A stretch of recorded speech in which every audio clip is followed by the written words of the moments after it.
So ayan mga ka-tripping, nandito naman sa Tripping Roy mga ka-tripping para sa ating trip ngayon mga ka-tripping. Bali ito mga ka-tripping ang Ilog Pasig mga ka-tripping. Ito ay sa bandang Janice lang ho mga ka-tripping.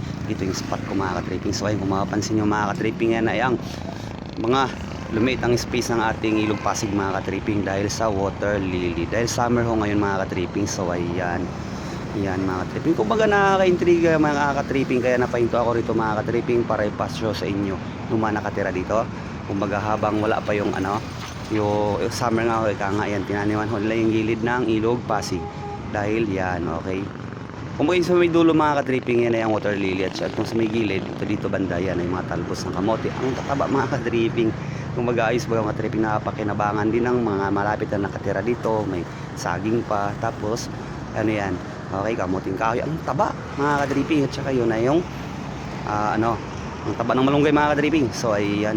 Kumbaga ito yung sinari mga ka-tripping dahil lumiit ang space ng ating Ilog Pasig dahil sa water lily nga mga ka-tripping habang wala pa yung tag-ulan. Pero pag tag-ulan mga ka-tripping, malinis na ho yan. Ang sinari saan? Sa dagat. Okay.